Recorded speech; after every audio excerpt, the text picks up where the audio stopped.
3, 2, and 1. Welcome, everybody. This is Teaspoon of Wisdom. Episode 4. Episode 4. What Boosie say? Throw it them foes, Tootie. Throw it them foes. Man, tonight is a wonderful night, man. I went to the west side of Jacksonville. No, west side to south side of Jacksonville. Well, I was Nah, dog. I'm for the north. I just live on the south. I'm for the north too. I'm for the north too, man. I'm for the north too. You know what I'm saying? I went all the way to the north side, bro. Bro. It ain't always been cushy, nice living Teaspoon. Hey, Dunn Avenue, Harts Road, Biscayne. If you know, if you know, you know. If you know. Yeah, I'm from around, man, like Grand Park, Flyer Street area, man. That's where I was born and raised. But man, I hung out, man, some everywhere. 45th, Moncrief, what else? 50-20, man. I used to also, man, be all in West Jites with it, man. So I was kind of like a hood hopper because I knew so many people. You see what I'm saying? So man, I was invited, man, to different neighborhoods, man. Yeah, man. Now, as the Daytonian, the guy that come from Daytona, we just had that little area, you know what I'm saying. But shout out to Ormond Beach, shout out to New Smyrna, shout out to D-Lynn, Daytona, South Side. You already know how we do. West Side Daytona, we always got to throw the West Side, the West Side, the West Side. Come that boy, West Side. But anyway, man. So tonight is a good show, man, because tonight I have my brother Dave, or Brother Benson, or we call him Nino around my way. But Brother Benson is on tonight, man. Just to give you a backstory about Brother Benson. Brother Benson, I met when I was in college. He was doing his rap journey, and then God started taking him through so much. I mean, and quick. Yeah, man. And God's been working on this man's life, man, and he's been doing some things, man. And this guy he's doing podcasting now. He has a show himself. The Gangsta Gentleman. The Gangsta Gentleman. The Gangsta Gentleman. I hope I get an invite to the show. Fact, man, you already know both of y'all, man. I got to bring both of y'all, man. No matter of fact, man, one of these upcoming Sundays, man, I'm gonna get y'all, man, on an interview on a Sunday, man. We're gonna do it on a Sunday at 5 p.m., man, and we'll run it, man. Say less. Man, sound good. Say less. He said it live. He put it on Front Street. Okay. Facts. Easy money. Facts. Easy work, right? Hey, reciprocation, baby. Reciprocation, baby. Yes, sir. All right, man. But shoot, man, Dave, I'm so glad to have you here, man. Like I said, man, you've been a close friend of mine for years, man. And just like Spoon, man, me and you chopped it up within 20 minutes. We were best friends. So, so man, tonight's show, man, tonight's bit of we were doing a bit of a barbershop talk right now, you know what I'm saying? Kind of kicking it with the boys. Today we got, I got my ginger beer and my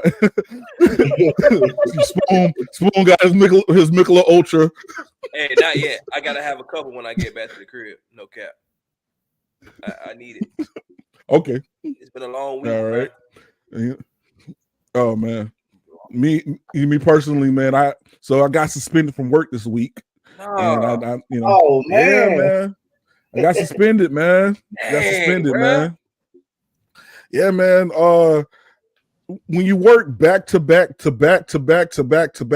shifts, usually you get burnt out and someone catches you slipping if you doze off. So guys, don't be like me and try to work all the doggone time and then try to run a podcast and then try to get up out the mud. You know what I'm saying? Hopefully y'all like the show so we don't have to do that no more. Great, comment, subscribe, please. My boy Scotty Westside, his livelihood depends on it. He needs it. So just do us a favor. Great comment. When he say he fell asleep, man, it remind me, man, of the movie Friday, man, when Craig said, how you get fired on your day off? Hey, thank God you didn't get fired. Thank God you only got suspended, my brother. They was talking about termination and everything. I'm like, ooh. hey, bro, all right, bro. Okay. Well, good. See, I'm a licensed security guard, man. I got my gun license, so I can make a little bit extra money. I can go anywhere and make some money. So if anybody needs protection, my rate goes for 22 an hour for private protection. If you are hey, bro, listen, when I definitely elevate, hey, you know I got to call my man. Hey, bro, I need you, man. We are. But then we have our own, bro. Don't worry about it. I got you. Hey, we hire you off GP, dog. Off GP. Hey, what's up? Where you at? Hey, I need the fire. Hey, keep it on. Know. Cause you know, man, we need, man, connections and resources like that, because a brother like me, man, I got a lot of felonies. You know what I'm saying? So, man, I haven't even really, man, took the time out, man, to get my rights back to vote yet, and that's still going to be a while, because, man, I just came home, man, in 2021, man. So, you know, man, a brother like me, man, when you got felonies, brother that have felonies, especially, man, like when we make it out, we come over and we get, man, to that place, man, of success. Is like, bro, we make so many careless decisions by still trying to tote foul. You know what I'm saying? When, bro, it really, bro, don't be worth it for real, bro. When you making the money, hey, man, go just pay somebody, man, to do that for you. That's what it's there for. But, you know, bro, a lot of celebrities don't think like that, bro. They don't, bro. No, man. Man, shout out to Yak, man, because me and Yak, we good friends, man. I used to do him. Shout out Hot Boy. I don't know what's going on with Hot Boy situation. Hot Boy, I'm praying for you, brother. So Hot Boy, one of my close friends as well. I used to guard for a little bit. So you know, I was trying to pour into Hot Boy while I was his bodyguard. You know, he's still tied up in the streets, man. You know how Orlando people get down, man. I love that dude. I love that dude, man. You know, I know a lot of the guys here, and I say, hey guys, man, let me handle some stuff, man. I got you. I can handle it if you just let me handle it. And you know, that's a big thing for a lot of black people. I don't know what it is about, you know what I'm saying, we have to continue to have this hard facade as men. For some reason we have to have a hard facade, and if you know what I'm saying, if we come out, we think, oh man, you know, everybody after me, or something about to go down, and we don't think rationally. So we don't think like, hey, is there any way I can get somebody to come protect me? How much would that cost? You know, we gotta think rational. So, you know, like I said, brother, I'm praying that, you know, those guys that are jammed up right now, we'll be praying for you, brother. Yak, been praying for you. Oh man, I've been praying for Yak all the time, man. That man going through it. But anyway, let's get into the show. So, speaking of like politics and speaking of voting, let's talk Trump and Biden. So pretty much those two have locked up the Republican and the Democrat parties for voting this year.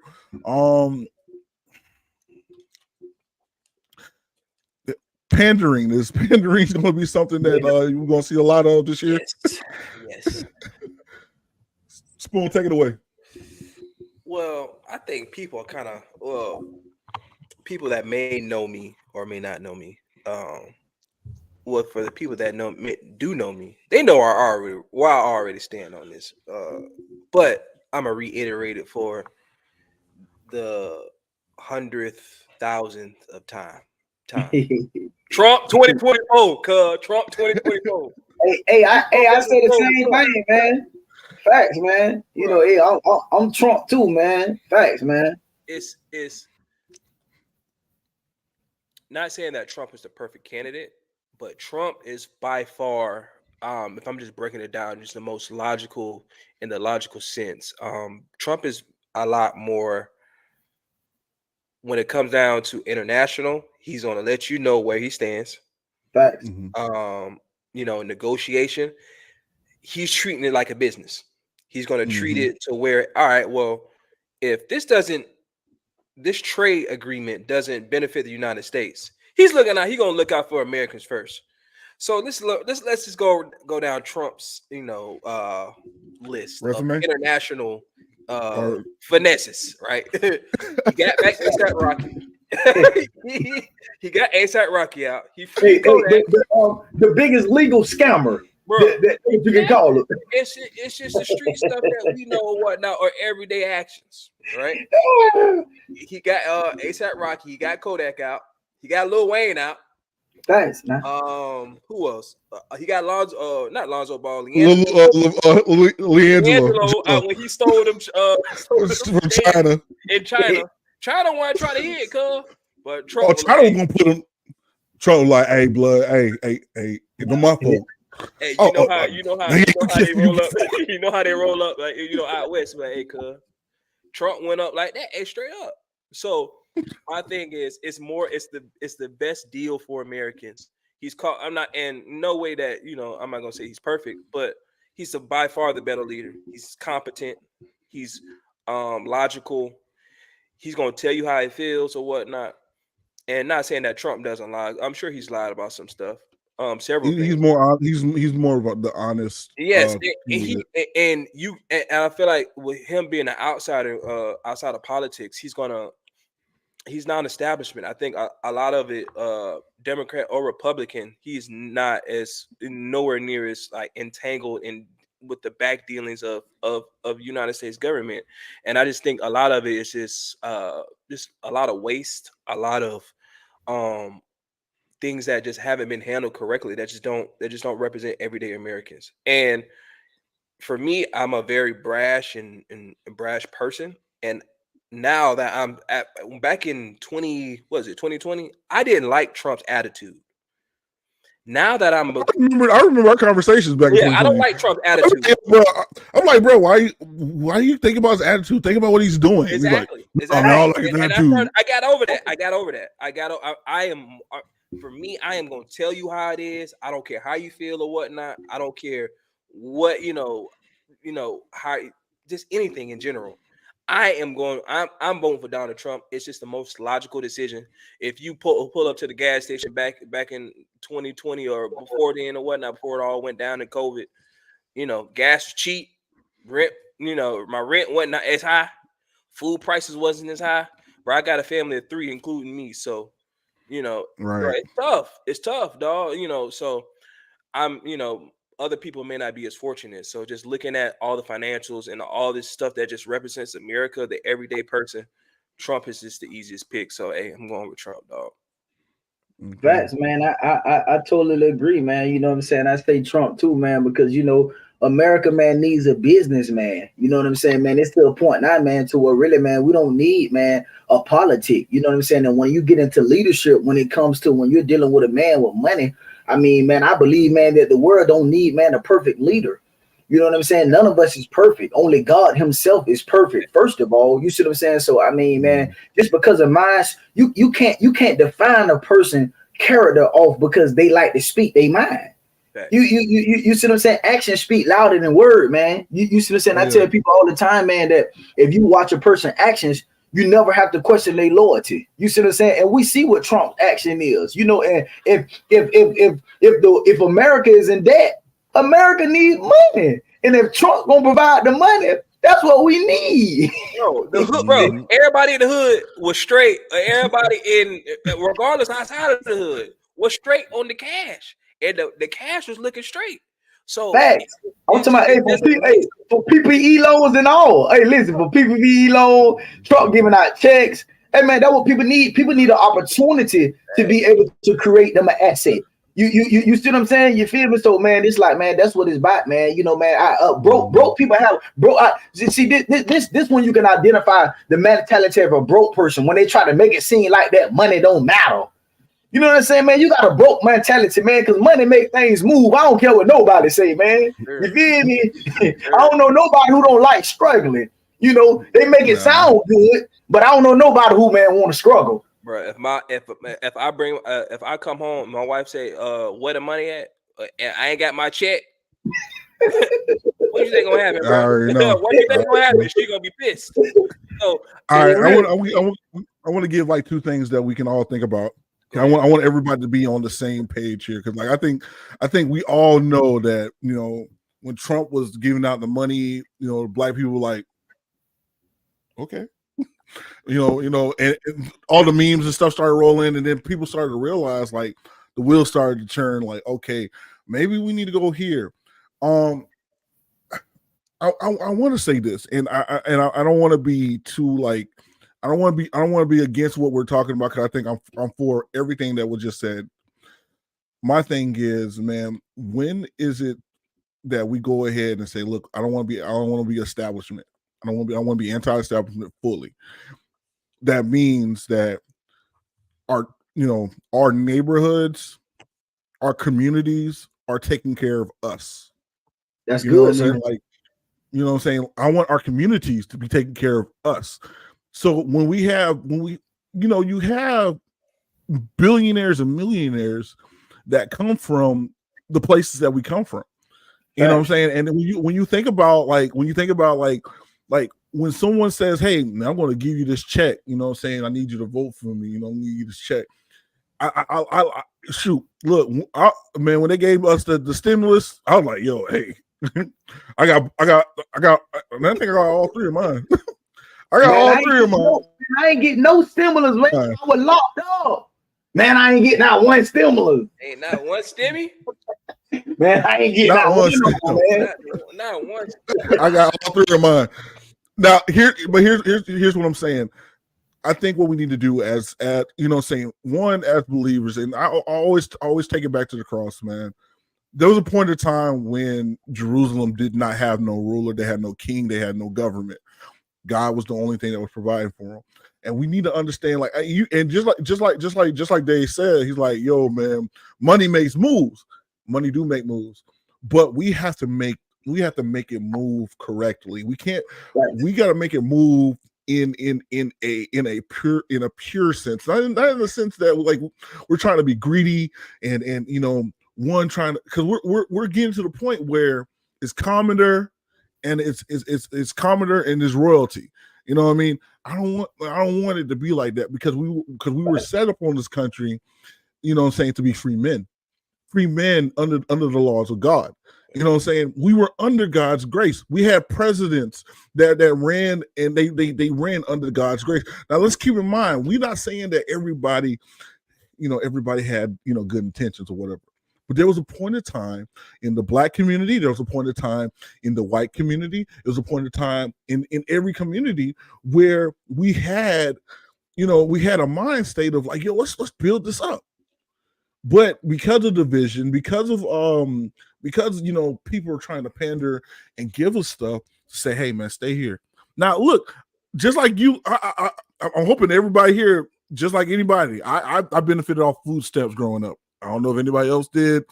I'm a food stamp child. I am definitely a food stamp child. I was a food stamp adult as well. And I know those things are here to help people out. But we need to get to the point where we can help men out and get them to where, like, yo, let's figure out how we can build from this. And I think what Trump is trying to do is get us back into the entrepreneur's mind state. Yes, he wanted us to be entrepreneurial, because people think that PPP loan was, you know, for the businesses. And let's keep in mind, a lot of people started businesses off of PPP loans. They started businesses. Come on, you know what I'm saying? So what we need to do is get back to starting businesses and keeping businesses. Keep that mind state. When God was telling us that God said to harvest the land. He said this in Jeremiah 29:11, and people be sleeping on Jeremiah 29. People be sleeping. They be sleeping on Jeremiah 29. Let me tell you how tight Jeremiah 29 is. He says, "Look, I have given you the laws of the land, so we don't need to sit back." And we don't need to sit back and worry about what's going to happen in the future or whatever. You do what I say. God said, you make sure that your children, man, within the confines of your community, meaning the mind state of like, yo, we are under biblical principle. We're going to do everything under that principle. So when we do that, and when we think like that, I mean, we're building up better people. We don't have Sexy Red. You know what I'm saying? We build up people like that. We don't have smoking on Tuka when we build people up like that. You know what I'm saying? We have redeemed men. You know what I'm saying? And I think God, what he's doing with some of the gangsters nowadays, and a lot of them come to Christ, praise God. But what I'm saying is we can prevent that if we continue to think in such a way. Jeremiah 29. We just can't do Jeremiah 29:11 and be like, oh yeah, God got a plan for me. What's the plan? Read the rest of it. What's the plan? What's the story? What did he tell you to do in the midst of that? Go and create harvest. And that's what we need to do. And I think that's what the people loan was for. So like I said, Trump is a great businessman, and I love what he did, and I love how he was thinking when he put forward a plan like that. I know I was long-winded. I'm sorry, guys. I'm passionate about this. Go ahead. Good, Go ahead, Smooth. But I think just kind of piggybacking off of your thought and your statement, just understanding how a lot of people, how we got into this situation is as a Black community. So let's say probably like even before civil rights and all that stuff, right? We were getting married. We were, and this kind of leads into a different conversation, but we were getting married. We were still, creating families and all that stuff. Around 1924. Right? 1924. So probably really when feminism started to come along and really starting to 1963 started to break down on the family, and you could kind of see just the what, I can't even think of the word, the not integration, but the segregation, or just the breakdown of family after that point. Mm-hmm. And so what we have to realize is it takes some type of accountability of ourselves. We need to police ourselves before we go out and worry about any other politician or whatnot doing it. So this is one of the I got married or whatnot because I didn't want to see my kid growing up in a situation with a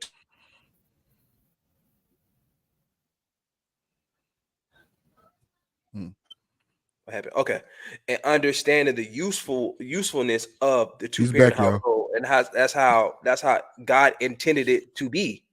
Right. And so just understanding that and understanding personal self-responsibility or whatnot, and realizing that we don't have to have a million rappers, all these lulls and all these and all that stuff, bro. Like, do something in a manner that's going to be respected in the community, positive. Start pushing a better message, because if you do that, you don't have the Sexy Reds or the what's the other girl name with a tattoo on her face? Sean Rock, Sukihana, or whatever. I was watching the video. Or is it Sukihana? Sukihana, she was talking about selling. Selling. You know what I'm saying? Like, bruh, made a whole video about it. And it's just a point to where, like, at what point does this become redundant? This becomes non-productive. These topics and hey, bro, but it's real. It's real, and you see the breakdown and just the matriarchy or whatnot, and understanding how women, these things, and they're taking upon women are taking the ownership and the leadership of family, and that's not how it should be, So just understanding that, man, and really just taking it back to what you were talking about, like, being Christ-centric and understanding that everything has an order for a reason. Everything has benefits, that if you do it the way that you're supposed to do it. Ooh, I read something this week. Hold on. Oh man. So, man, is it wait. Is it I definitely think that was keen though, man. What you're saying, man, just about when you talk about the community, man. Just even, man, when you think about the Black Wall Street, you know what I'm saying, man. That's what we got to really, man, bring back, man, to the community, man. Especially us as African Americans, man, to keep the dollar, man, within our community, keep the dollar, man, circle, man, in our community, man. The Black Wall Street, man, they were so powerful that they had to come against it, man, and burn it down. Yeah. That's how powerful. Now, Dave, they rebuilt it back up. They rebuilt it back up in 1925. They rebuilt it back up, Dave. And when they rebuilt it back up, it wasn't until 1959, 1960 when civil rights came in. That's when it really plunged, because it was thriving throughout. It was thriving throughout the 30s, throughout the 40s. So that's 20 years right there. It's 20 years right there.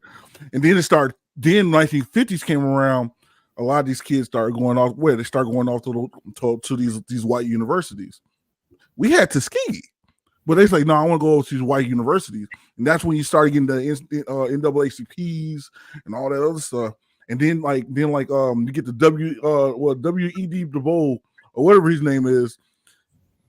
He was such a man against the word of God. They say, hey man, I'm going to go ahead and get people to think outside of God, and we had communities that were God centric. So what? So I don't think that the dollar that you're talking about, that dollar, bro, was striving for so long. But Facts, it wasn't until we started thinking, you know what I'm saying, oh, someone owed me something. I'm not gonna lie to you. White people don't owe me nothing. No, of course not. Of course not. But I you don't think owe me nothing. You owe me nothing. I thrive without you. Look in Tallahassee though. Prime example. Look at Tallahassee. My dad went to FAMU from 59 to 64. Right.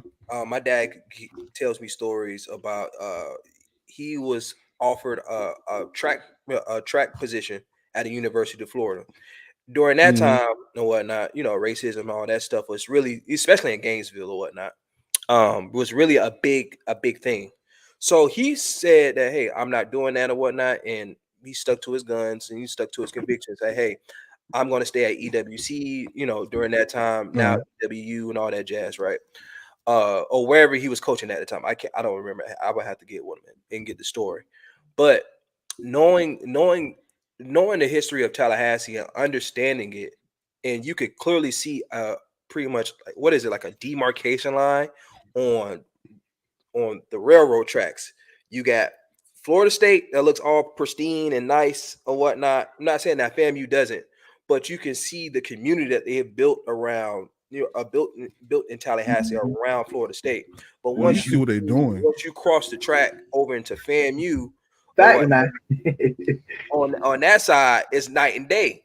It's night and day, and you understand that back in the day, we had our own banks, we had our own grocery stores. You need all these pillars to service the community, schools, hospitals, airports. Right, you need all this stuff. We had buses. And we gave up our own stuff, and we gave up our own stuff, and that's what I really feel like. I think that was a trick that was played on us. Like, all right, well, hey, you come over to on this side of the tracks or whatnot. I'm not saying that you shouldn't integrate or you shouldn't be friendly with white folks or any other culture. But I feel like there's a sense of pride of keeping your own stuff and being able to keep it up and use it to thrive and to push yourself into into further generations. And that's the biggest trick that was played upon us. And to kind of get into the whole back in the previous episode with Dr. King and Malcolm X or whatnot, I feel like Dr. King was more so of Malcolm X was a genius, very wise man, and he understood the tricks of the white liberal or whatnot that I feel like Dr. King was playing into.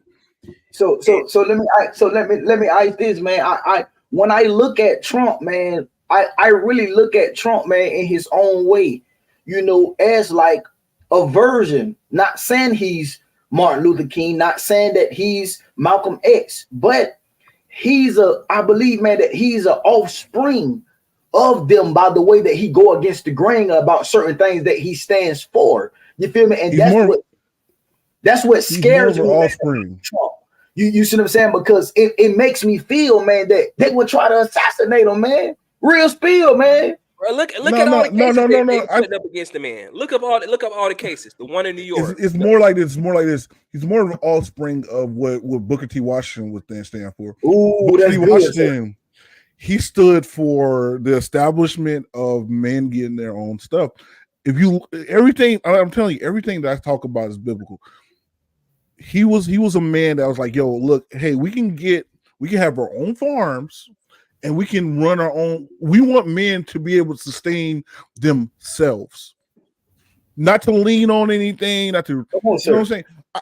I understand that we was going to get into the future where, like, yeah, you know what I'm saying, we want electricity, and we want vast internet, and we want to be able to connect to people. I knew that was going to come about, but it still could have came about with men leaning on their selves.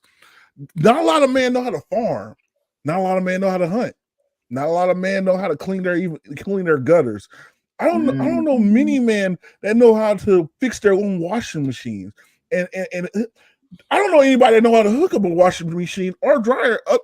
I thought everybody knew how to do that. I'm like one of the ones. You know what I mean? I thought everybody should know how to do this.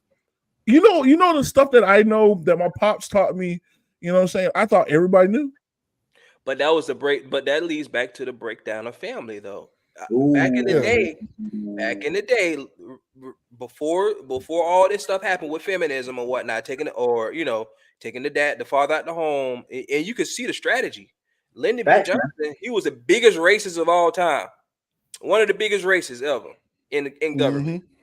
And he started like, hey, well, we're gonna give them this, we're gonna give them welfare or whatnot. But with the welfare came with a price.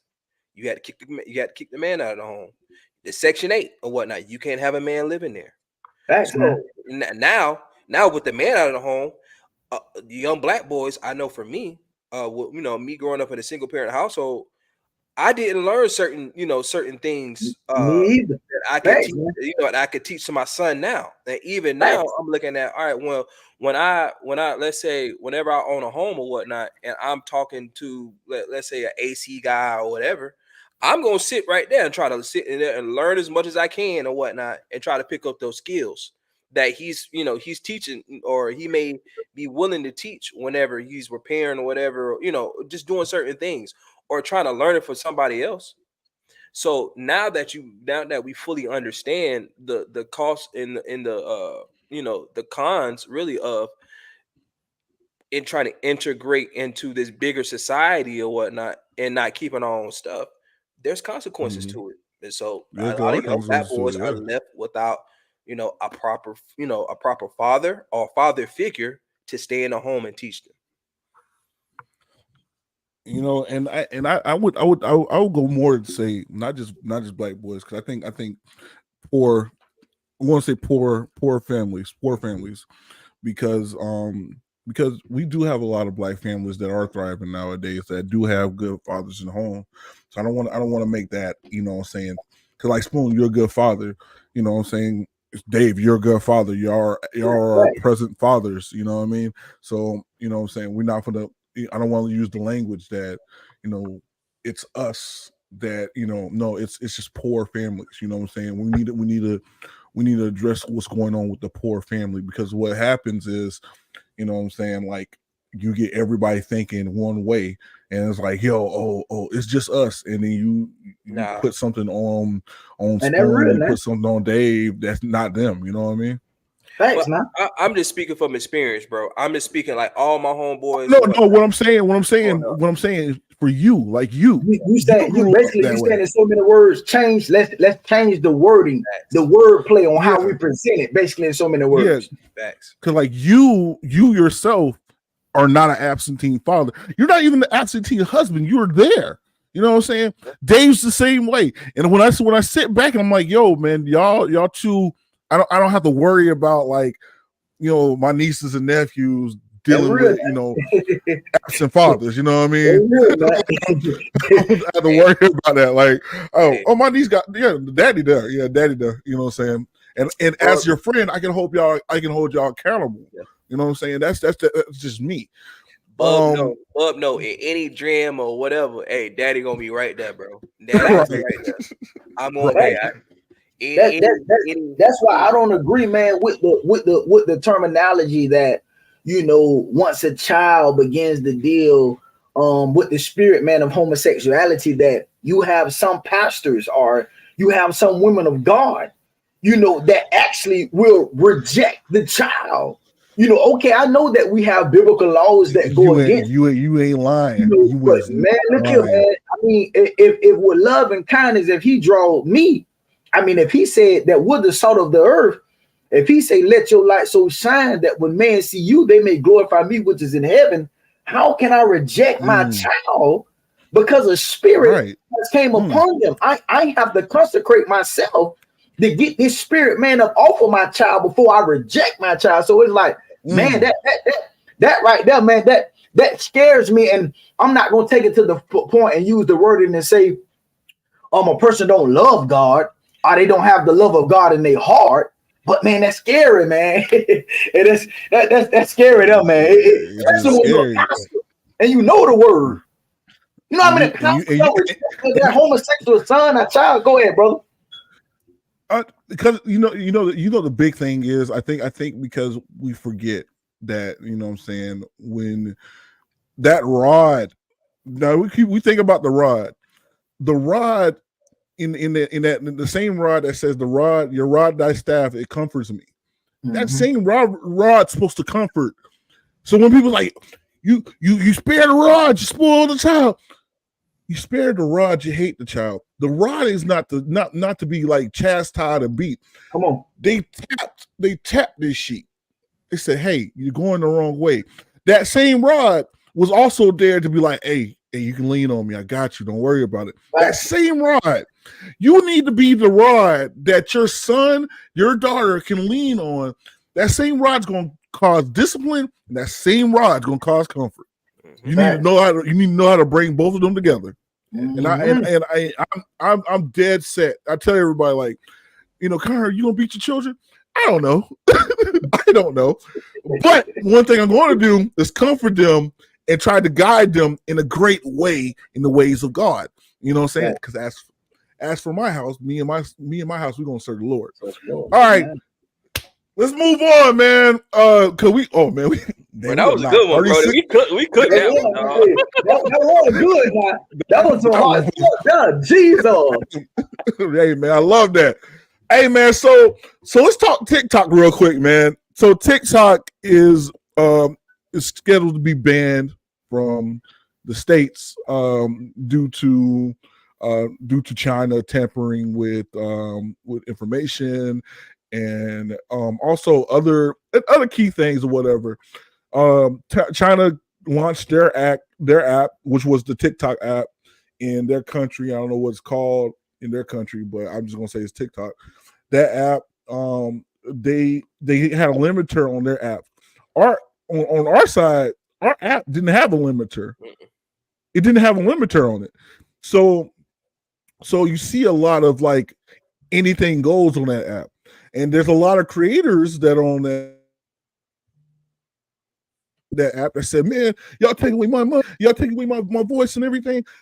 I want to know what y'all think, because I got a spiel here, and I want to be able to give it to y'all, but like I want to see what y'all think about it first, and then I'll probably give my spiel after. Go ahead, Dave. We'll start you out, Dave. What you think?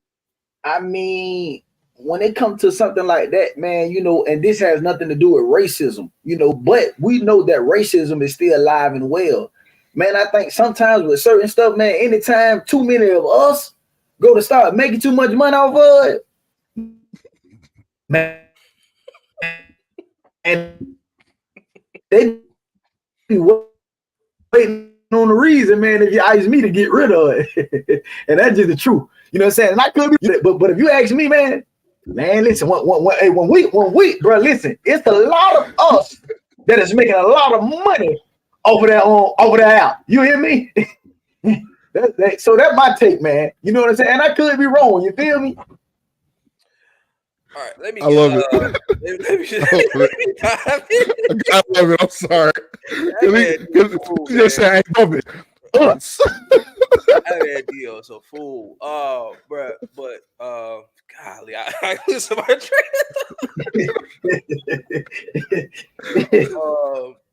But I think just kind of get into the political aspect of it.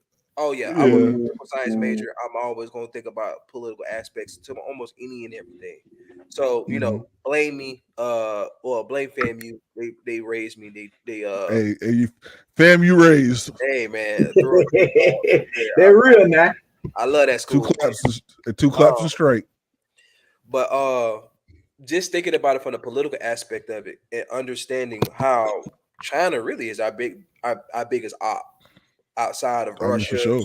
Like they're totally different from our society. I had a homeboy that went over there some years back. And he says certain things that you can't do, certain websites you can't visit. It's really like on some, hey, it's my way, the highway type of deal. The was it the two parent or the two child law or whatever it was? I can't remember. It was the one child law for a while because of overpopulation in China and stuff like that. So it's really a dictatorship in a sense, like, hey, my way, the highway type of deal.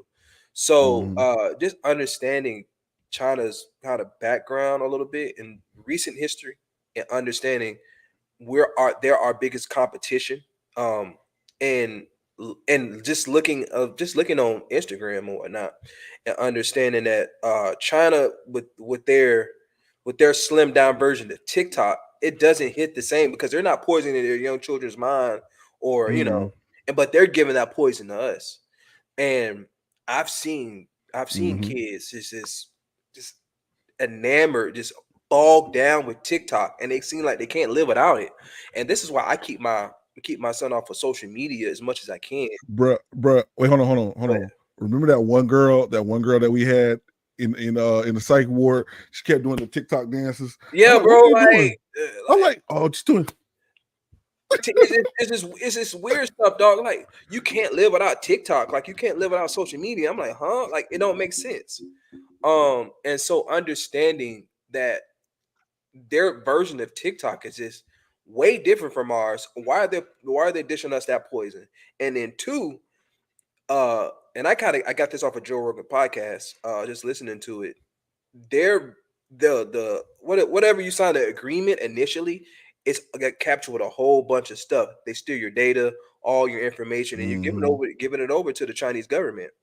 Just just by checking the box. I agree, and people don't read that, but people are very, a lot of people are ignorant, and understanding like, hey, like, you're giving up your phone information. They're capturing data on you constantly.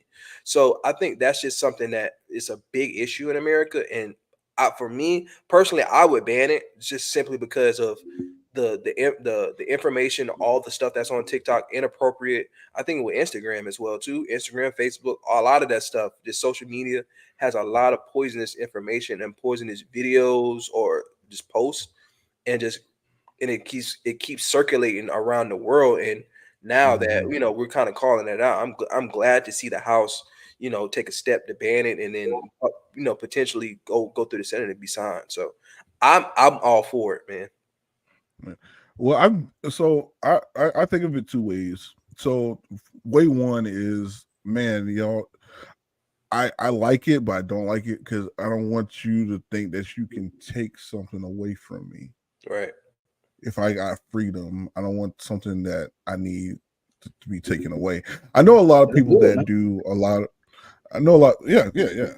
I know a lot of people that do like TikTok.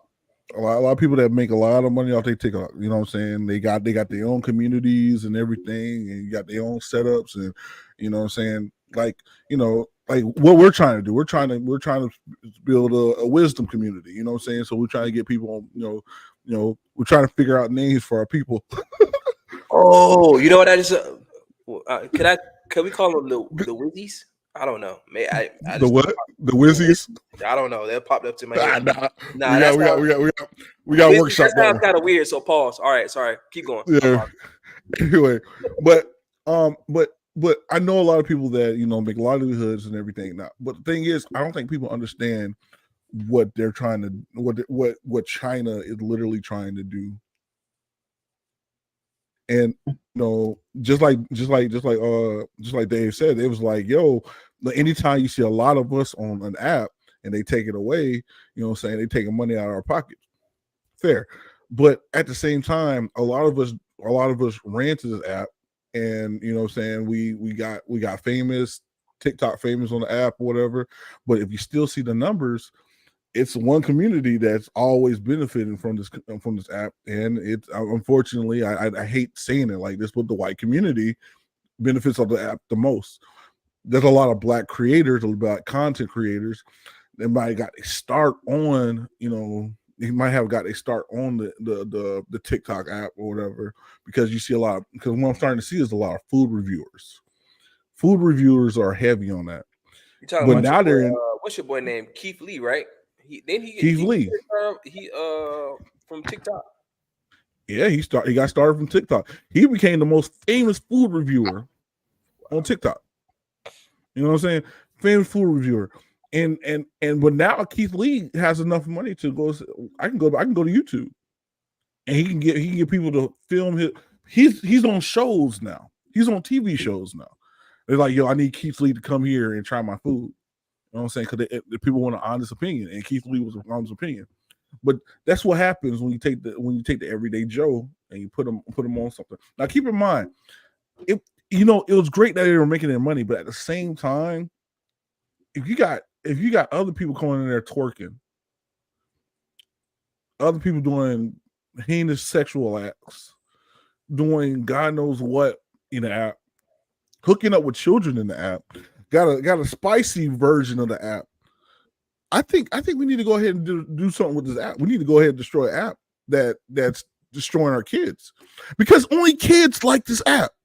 I mean, I know a lot of grown folks that be on it, but a lot of kids are on this app. They're real. Children are on this app. I know a kid that had a TikTok party before.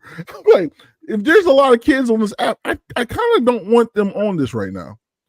Because if you're not giving them math, science, reading, music, classical music, and like what else and like creative learning on there, which that's what China is doing for their kids. Yep. They're limited to that. If you're a certain age, you're limited to that. And even so, when you're an adult, there's still limiters on the adult. You know what I'm saying? They only deal with fashion and about fashion and quirky things. That's how there's no twerking, there's no none of that. They're like, hey, well, you do fashion and stuff, but you can't do all that twerking mess. That's ignorant. They know how to set their people up. And what we did, we pretty much destroyed our whole entire young society by allowing them to be on this. But see, this is why America, man, is in trouble, because America, man, has turned into Sodom. You see what I'm saying? So this is why, bro, this is why America is in trouble. And this is why another reason that us as parents, man, that we have to be responsible as well. You feel me? What happens, man, on our children watch, because unfortunately, with America being the land of the freedom, anything goes. You see what I'm saying? And we have took down, we have took down the principles, man, that America once stood for. Once you take prayer out of school, once you take the laws up out of the courthouse, you see what I'm saying? You're basically burning down God. You see what I'm saying? Once you move the factor that glues everything together out of the way, I mean, what can we expect? So when it comes to America and when it comes to our children, we as people, man, that's like when my children with me, I make them put their phones up, bro, at 6 o'clock, bro. You feel me? I don't let bro, don't be on them phones, bro, all night, bro, and all that different type of stuff like that. And bro, with my oldest 2 kids, bro, I talk a lot of morality and a lot of just real stuff with them so they can know how to navigate and know how to move out here in this world, bro. That's my job. That's my responsibility. We can't be so consumed, bro, with work. We can't be so consumed with our business. We can't be so consumed, bro, with everyday things that's going on that we forget. Guess what? That's the next generation is here, and which is my children. And listen, there's a perverted world out here, and I have to prepare them and equip them. So, bro, when our children get out there, bro, unequipped, bro, that be our fault, bro. You're right about everything that you're saying about TikTok. You see what I'm saying? You feel me about what it stands for, what it's doing to our children, how it's polluting our children. But us as parents, man, we have to be responsible and not allow it. You know what I'm saying? Especially when they're young. Now, when they get grown, it's different when they hit that 1 and 8. And if you're in my house at 1 and 8, like my mama told me, you still ain't grown. Still ain't grown. Hey, that's real though. That's real. You still ain't I'm not grown. gonna lie to you. I feel like I'm gonna be that father and be like, yo, you can stay with me, just stay with me and your mom. Just stay with me and your mom. Cause I don't want it's just like I struggled so much in college. I do not want my kids to go off to college. I want them to, if you don't go to college, do college in my house. I don't want you to struggle because like I know what it's like out there. It sucks. Bro, so yeah, I feel you. It's a difficult world, and for me having a young child, a 3-year-old, for my son, I limit him to like an hour. He get an hour of YouTube Kids or whatnot, and after that, that's it. That's a wrap. And so just continuously like, hey, like, Daddy, I want more screen time. No, because there's no telling what's outside, and YouTube Kids is probably still some stuff you shouldn't be looking at on there. Like for me, I'm not a Halloween guy. I don't want my kids, looking at Halloween videos, celebrating, all that stuff or whatnot, opening up that door. So I'm like, hey, son, no, you're going to watch something else. All right, I want to watch PJ Masks or what's his other cartoon he likes, Blaze and all that stuff. I look at it, I watch it with him. I'm like, all right, this is cool and whatnot, suitable for children. So I don't have a problem with that. But just understanding that, hey, you don't want to open up that door or whatnot, or let your child wander into that door without, without you. And then once they go into that door, it's no pulling them out, because the world got to them, as a whole. And going back to what D was saying, like, bro, you gotta be able to your job or whatever you got going on is not more important than your children, because they're going to carry on your bloodline. They're going you're raising them to be representatives of you, and then God first and foremost or whatnot, and be like, hey, this is how you act out here in the world, and being able to move out here, because it's wicked, man. It's wicked, bro. And it's just understanding, like, at the end of the day, we got you got to represent, you got to represent your child. You have to give everything to your child in a decent manner. So, bro, it's just wicked, bro. So, keep your children off the social. That's what keep your children off social, bro, as long as possible. Man, and I gotta ask you this, because as a guy, so we lost Teriyama, last week, and that really hit a lot of grown men that grew up in the era of watching Dragon Ball Z. Everybody was like, what? I got a question for you, because I like anime and because I like Dragon Ball Z, but I know it's not the most appropriate thing. And I want to ask, just because the father's in the room, is that like, would that be inappropriate to like introduce your kids to something that you got introduced to when you were younger? Do you wait till a certain age so they can understand, like, hey, look, this is why I bang with this stuff. Yeah. Like, cause like there's a lot of good talk in a lot of what I learned about through DBZ. I learned how to work out. I learned how to grind and not not let nobody tear me down. You know what I'm saying? I learned how to push past limits or whatever. But hey, for real though. Well, I also learned, what a fool. Hey, for real though. Damn, you stupid. You stupid. No, but I also learned, like, what I'm saying, like my sneaky link stuff. So as fathers, I'm just saying, man, should I introduce that to my kids? Bro, I would say this. I would say follow your mind. Listen to what your conscience is telling you. For me, my child loves wrestling. For the most part, like let's say the Attitude Era, right? Let's say the Attitude Era with what? Bro, off the chain, 101, bro. Stone Cold coming, drinking beer and whatnot, stun you. You know, he gonna talk trash and call you SOB. You know what? You know what I'm saying? DX, bro. So, bro, my mama would not let us watch that. My mama would not let me and my brother watch it. But she was like, all right, you can watch WCW, even though we knew WCW won this lit. But we still WCW was not WWF. Nah, we bro. all know. Nah, that's real, man. You know what I'm saying? So I eventually, you know, you end up watching WWE, but I know for me, like it's certain things that I know my son shouldn't intake, and I try to keep him away from it, you know, in those moments. But I still want him to enjoy some of the things that I enjoy, like, you know, Jaguars, you know, of course, wrestling, you know, certain things. So it's kind of, you just got to gauge it. And that's, I feel like you feel convicted by certain things, you know, if you want them to watch it or not. So it's just kind of, you got to follow your brain, and understand like, all right, well, does God actually want, is this a decent representation of what God wants me to train him up to be, or him or her? Right. You know, so just because you know it's in your spirit, bro. You can feel it after a while. Like, all right, well, like certain episodes on like on the Boondocks or whatnot.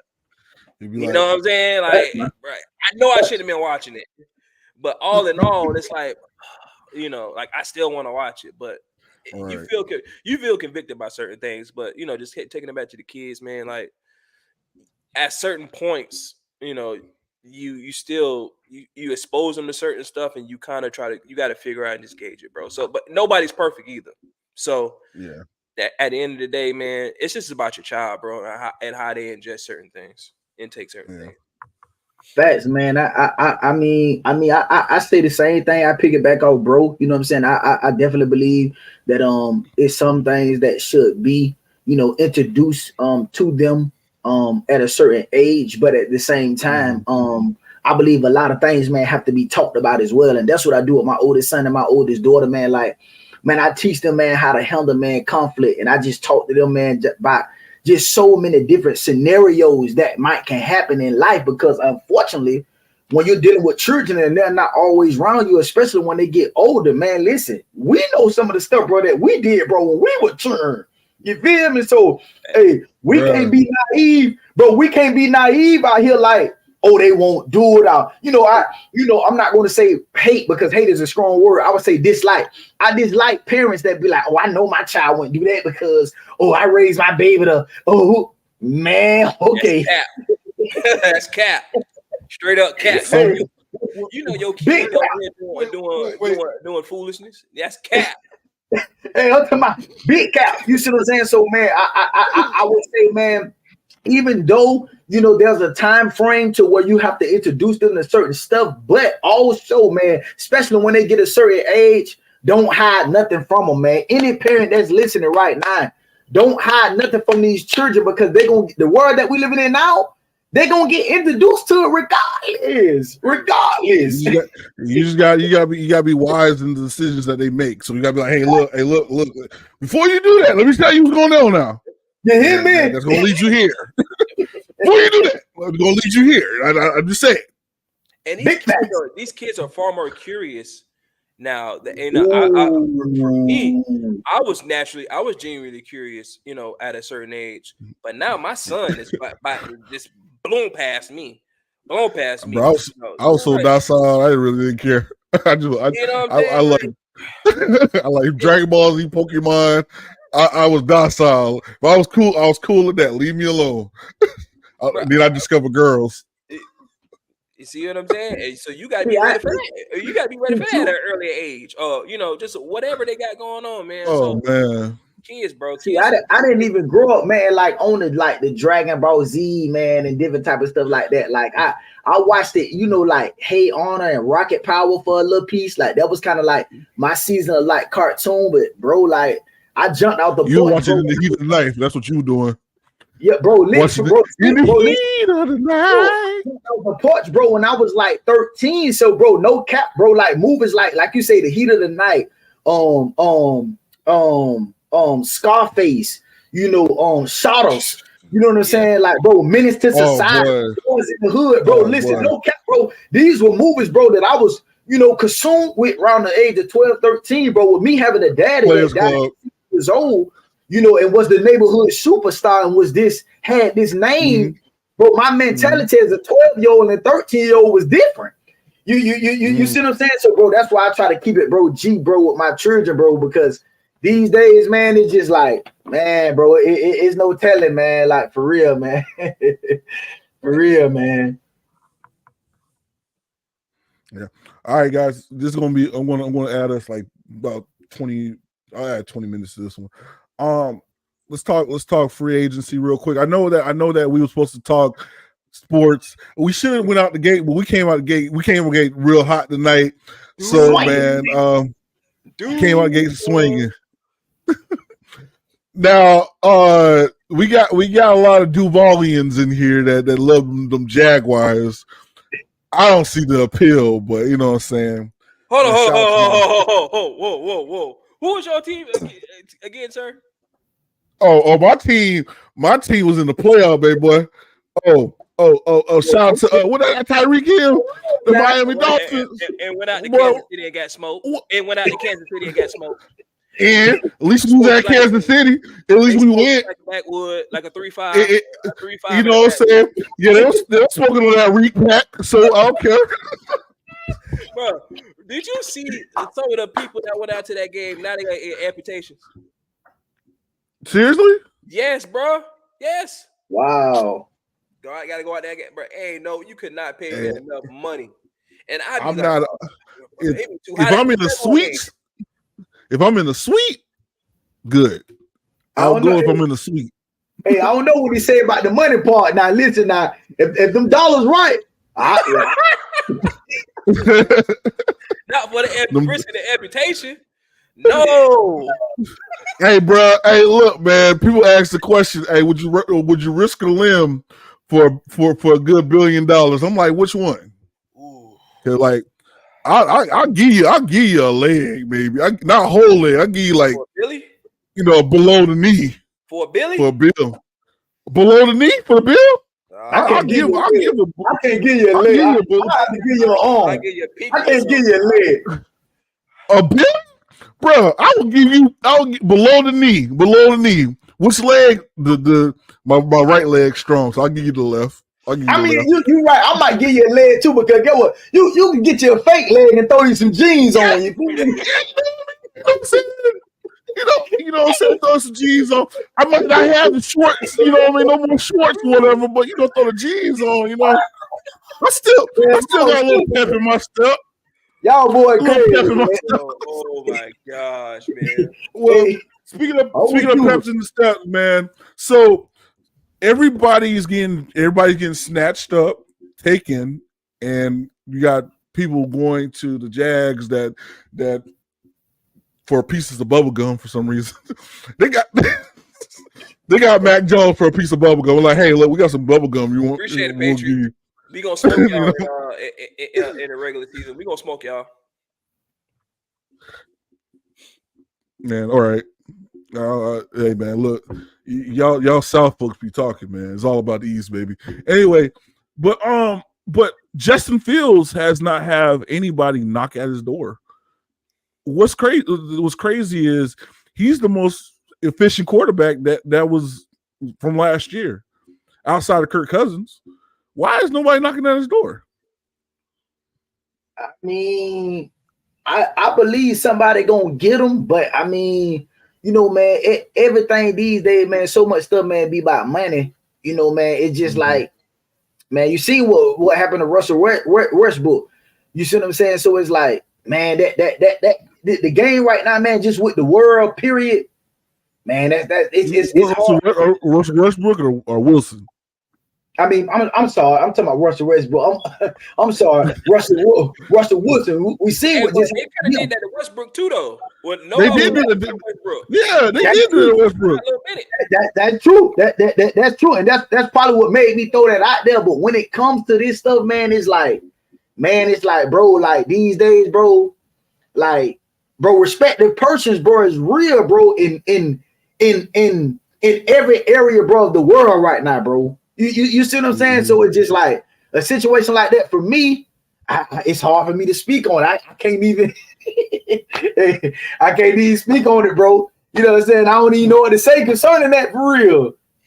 Well, let me hit on it. I think Justin Fields is a very talented quarterback. We saw that in college at certain times, especially during his time at Ohio State. I mean, I saw when he was at when he was in Kennesaw at Henderson. Right, when he was at Henderson, he was killing it. You know what I mean? So I think the 2021 draft class has kind of gotten a bad rap. You got Trevor Lawrence, kind of up and down or whatnot. You got Zach Wilson, who's getting traded, probably more than likely. You got Mac Jones, who just got traded to the Jags, and then you got Fields. Oh, even Trey Lance too, right? He had Trey Lance. I think that was the most disappointing class because recently, I think so too. But I think Justin Fields has the skill. I think they need either the Bears or whatever they decide to do, whether it's trade them or whatnot. I think a team needs to possibly, take him in. Who decides to trade. I think Vikings could do it, but the Vikings aren't. Justin Fields isn't. I don't think is what necessarily they want or need at the moment. Being that with Fields, they actually do. They but hear me out. Who's going to throw the ball? That's true. And bomb it. But hear me out. Fields. Hear me out. Look what Kirk Cousins did. Kirk Cousins or what's the coach name? Kevin O'Connell. He's a kind of a disciple of the Sean Payton, Sean McVay, like that type of system. Calling all the checks, calling all the checks at the line of scrimmage, making sure everybody's lined up in the right direction. I don't think Justin Fields can handle that right now. I feel like Justin Fields needs to be more so of a Lamar Jackson type of offense, somebody that will lean into the skill set that he has. But how do you develop quarterbacks? How do you develop quarterbacks? This just pisses me off. How do you do? You don't. Yes, you play them, but you put them in a system. No, you don't put them in the system, but you put them in the classroom and you teach them. No one has time to teach anymore. No. I'm sorry. It's the NFL fault for blowing him up as if he was the next best thing and saying, "Yo, we need to get a guy like him in our league." All right, you get a guy like him in your league. Now develop him. Develop him. If you want your team to win, develop him. They never do. Four offenses, bro.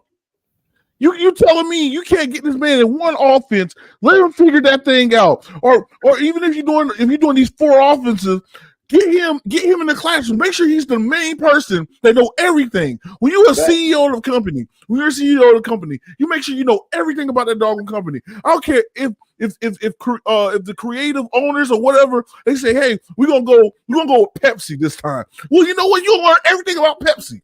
You're gonna learn how it works, how it operates, the formula and everything. You're gonna market Pepsi like it's everything. That's what you need to do with these quarterbacks. And that's true. But watch this. Go ahead. And that's true. And that's true too. But man, my prayer, man, as well, man, is that us as man get to a place, man, to where we take a self-accountability, man, and that once we see the areas, man, that we truly need improvement in, that we seek the right influencers in the field that we in to push us. You see what I'm saying? Because I mean, just because nobody haven't came to push you, that's where resilience, man, has to kick in. And I'm not saying that he might not be pushing himself, but even when it comes to you, man, you got to be so sold out about you that you would do anything to recreate yourself, man. Whatever it takes. You feel me? So, man, my prayer, man, is for these men that we get a spirit, bro, upon us to where, hey, man, listen, I'm gonna do whatever it takes. You know, because man, a lot of okay. But here's my pushback. When you get there, he did whatever it takes. He said, hey, I'm going to go to class. I'm going to go to class on time. I'm going to do everything I got to do. I'm going to get into this college. I'm going to get into the university. I'm going to thrive at the university. I'm going to take the university to the playoffs. I'm going to make sure everybody knows my name in this university. Okay, I made a name for myself. They developed me. They develop me on the lower level. If you get developed on the lower level, okay, they developed me in this offense. All right, you want me because you say, oh, I'm a raw athlete. I'm someone that can learn the system. You know, you built me up to be the smart guy to know the system. And then when I go and you give me trash and you don't develop me, but you don't develop me. It's the well, you can see it with Zach. You can see it with Zach Wilson too, right? Take Zach Wilson. Zach Wilson. No. Hear me out. Zach Wilson. Hear me out, bro. Hear me out. Hear me out. All right. The Jets are notoriously one of the worst teams ever.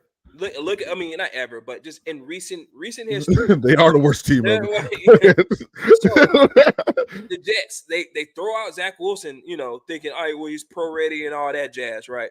But they don't surround him with much, you know. Until they got what you talking about? What did Zach Wilson have? And Zach Wilson possibly was more skilled coming out of the draft than Justin Fields. Skill because people they all want to recreate the next Patrick BYU. All their freshmen at the time were all 23 years old. I don't when care. You have a 23-year-old, when you have a 23-year-old freshman that came off of a mission trip to talk about some type of fake god or whatever, they come back and they can play football and they're 23 years old and they know how to run an offense and they know how to. Zach Wilson was 18 going in. Zach Wilson was 18 going to BYU, saying, "Hey, I want to play for BYU. I don't want to go on mission trip." I'm 18. You had a bunch of grown men around him. A bunch of grown men like, "Hey, do this, I got you. Do this, I got you. Hey, don't worry about it. Do this, I got you. Do these things, I got you." That's what he had around him. That's what he had around him. So it was able to hide. It was able to hide the fact that like, oh, maybe this guy's not really all that skilled. You played really trash competition. You know what I mean? I'm not gonna lie. BYU at the time, they weren't in the Big 12. They were independent, playing Mountain West players, dog. You playing the Mountain West. You're not playing nobody. So you're telling me just because we've seen this before. Look at Tim Tebow, played the best competition or whatnot, stunk it up in the NFL. He couldn't throw. But Zach Wilson can. He couldn't throw. But if that's the case, why does it matter where do you play at? Because we've seen quarterbacks. Patrick Mahomes came from the Big 12, and Patrick Mahomes is lighting it up right now. Right. Now he had Big LeBron. He's there, so me and not Big LeBron. I ain't gonna. Patrick Mahomes. He did Big LeBron, but Big LeBron. I get what you're saying too because the Big Tens and the Pac-12 they don't be playing nobody. So you're absolutely right, but. He made a good illustration when he bought Holmes out. That was good. Patrick Mahomes. You have to look for skill that your skills are translatable to the next level. So Patrick Mahomes' skills translated. What are you talking about? And he was in the Big 12. What you talking about? Oh, but this is my thing though. You are judging the player and the player only when you're translating that to the next level. Make it make sense. Make it make sense, bro. That's all I'm saying. So whenever you go out and throw Zach Wilson or a Justin Fields out there, even a Trey Lance. Trey Lance didn't play football for like a whole year and a half, and then they expected him. All right, well, we're just gonna throw him out there. It's not gonna work, bro. It's not gonna work. And Trey Lance probably had the best supporting cast out of all of them. Look at Trevor Lawrence. Trevor Lawrence, I sat here and watched this guy for 3 seasons or whatnot, and he still makes the same mistakes. And I'm not saying that the guy isn't a great quarterback. I think he's pretty good. He's not. He was tall. He was blonde with long hair. And he reminds you of Sunshine. That's about it. Hey, you gonna leave our Sunshine alone? You gonna leave Sunshine alone? You ain't gonna talk about my QB, T-Law. He can throw the ball. We love you, T-Law in Jacksonville. Just know this guy loves you. Season ticket holder. Come on the show. But hey, look, Trevor. If you come on this show, bro, I'm roasting you, bro. It's all love. It's all love too. It's all love too. I got smoke for so many players right now. I got smoke for a lot of players right now. You got smoke for Cam Newton too. I got I don't got smoke for Kel. No smoke for Kel. No smoke. What about Baltimore? So what about Baltimore, man? What's up with Baltimore? It seems like they trying to put a dream team, man, around Lamar, man. Is Lamar gonna get him a ring? Will he get him a ring? I don't think so either, bro. I want him to very, very bad, but I don't think so either, bro. I got to agree with that now. I got to agree with that now. It's my city's world until they decide to stop. Right. So like, is it gonna be a 4-peat? I don't know. Hopefully Jaguars get it together, bro. He tried to keep from being a 4-peat. Listen, you know what? You know what's so funny about like Lamar Jackson and a lot of us. We have this like so for viewers, if you're outside of Florida people, we have this unrelenting like support system of if you're from Florida, we gotta support you. If you're a Florida, like Mac,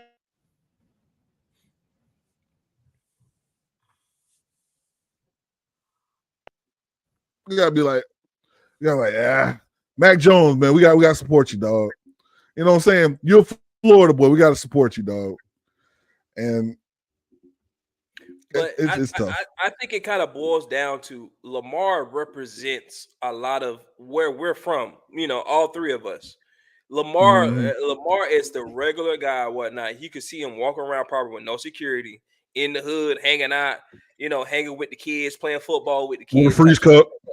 You know what I'm saying? Like Trump talking about big trust. He got the chain. What y'all call? We call them freeze cups. Y'all call them what? Honey drippers. Honey we call them honey drippers. Yeah, honey drippers. Yeah. So but you see Lamar with a freeze cup. I can see Lamar posting up, you know, on 45th. Oh, you know what I'm saying? Lamar good in any hood in Jacksonville, really in Florida. Really probably. Oh, you already know. Lamar So it's relatable. You know what I'm saying? Because we have seen it so many times to other dudes in the hood or whatnot playing ball, and you put the best athlete at quarterback, and you got Lamar Jackson. So it's translatable, you know, to see him. Because for me, I bet against him. I bet against him when they played Kansas City. I ain't gonna lie to you. They won me Kansas City won me $300. I was like, hey, look here, dog. I ain't no fool. Ain't no fool. The Ravens ain't got it this game, so I bet against Lamar. You know, but it's just ultimately like he's the hood QB. He's the hood QB. He's the hood QB. Yeah. I was Jacksonville Ravens because Jaguars ain't made the playoffs. I was a Jacksonville Ravens fan for a long time. Boy. I mean, I like the Jags, but I'm definitely a Ravens fan. You know what I'm saying? Like, you know, Ravens. You know what I'm saying? That is my NFL team. I'm rooting for the Ravens against anybody, man, who they go through. I mean, anybody that they face. You know what I'm saying? Right. But man, it's. Hey man, you know what the Ravens is known for? They put anybody from Florida on. They like, yo, you from Florida? You want to come play for us, bro? They like, hey, they don't just put any type of Florida dude. They put like Florida. They put the Florida boy. They don't put Florida. Old grill. You taking the grills? You taking with the big chunk with the chain on, bro? Oh yeah, it's the Florida swag, bro. Like we know when we see one, bro. The Wicks. Yeah, bro. It's real, man. It's just in us. Yeah, man. Well, hey guys, hey, look, man, that's the episode, man. Shoot, I ain't gonna lie, this was a fun episode. Hey, Dave, you gonna have to come back, man. Yeah, man. Let me know, man. Like I say, I'm gonna get y'all, man. Not this Sunday, not next Sunday, but probably, man. Let me give y'all a date, man. Right now, man. Let me see, cause I got somebody on the 31st too. These next 3 Sundays they gonna be booked. So let's bring y'all, man, on Gangsta Gentleman, man, on April the 7th, man. Let's do it then, man. April the 7th, man, at 5 p.m., man. I'll go ahead and hop on. Heck yeah, April 7th. I'm good for that. Yeah, man. Also, man, look, man, make sure you go and check out Gangsta Gentlemen. It's a thriving podcast, man. They are on all platforms right now. For us, we're just limited to YouTube right now, but we're gonna get our chickens up.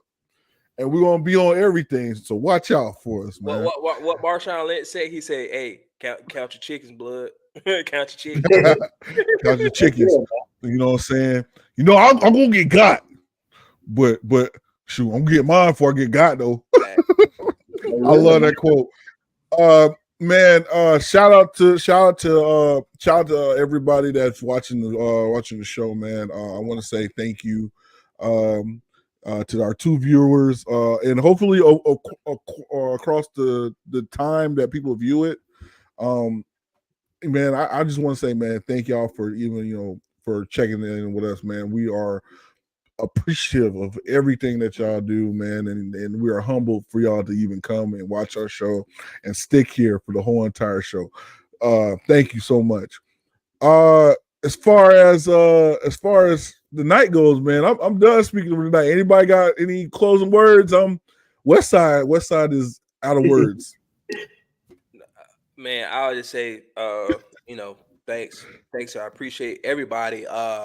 Thank you to my wife, my mama, all my friends and family, everybody that gave us feedback or just whatever, man. Thank y'all. We're gonna keep striving and trying to get better at this thing, and just stay patient with us. But we're gonna keep these going because this is something that I truly enjoy doing. I know my boy Westside, he does as well too, and it's getting our thoughts out here in the world because a lot of it is just what we're exposed to and what we're dealing with and what we want the future to look like too. So, like my boy PBD says, future is bright or whatnot. We gonna come up with a slogan. We gonna figure it out, man, and just keep going, man, because we want to keep pushing that narrative and keep pushing positivity. So thank y'all again. Oh shoot! Wait! Gotta show it. First comment. Hey, man, let's go. My biggest fan. Thanks, Shook. Love you. Shout out to the missus. Shout out to the missus, man. Thank y'all. Yeah, man. Hey, D, what you got, bro? That's it. Hey, man, I ain't got nothing, man. I enjoyed myself, man. It definitely, man, was a great topic, man. I mean, great topics overall, man. Everything that we talked about tonight, man, from politicking, man, to, man, TikTok, man, even, man, to sports, man. I was very, very impressed, man, by you gentlemen, man. And, man, I speak a special blessing, man, over you all, man, that God meets, man, every need, man, in you all life, man, and that God, man, enlarge our territory, man, even, man, this podcast, man, that it does, man, exploits, man. What I heard, man, from you gentlemen on tonight, man, was amazing. I'm so proud of, man, my big little bro, just how sharp, man, he was, man, when he talked.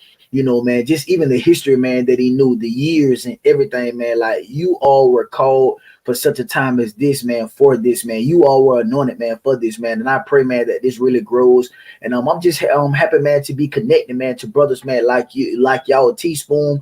I'm a definitely, man, need your number, man. Westside to tell you, man, me and Westside, man, we talk sometimes, man, on the phone, man. So it's just so important, bro, that this, what we have, that outside of this podcast, that we keep, man, the brotherhood strengthened, man, and strong, bro, because we need, bro, one another, bro. Iron sharpen eyes, man. Iron sharpen iron, man. And I salute y'all boys, man. I'm proud of y'all, man, as man, on what y'all was able to discuss as black man. Y'all was sharp tonight, man. Y'all was sharp, man. And I tilt my hats off to you, my brother. I got to give y'all flowers, real talk. Hey, straight up. You know what I'm saying? Appreciate that, brother, for real, man. That mean a lot. Well, hey, good night, everybody. We love you, man, and y'all just be great, man. Peace. Right.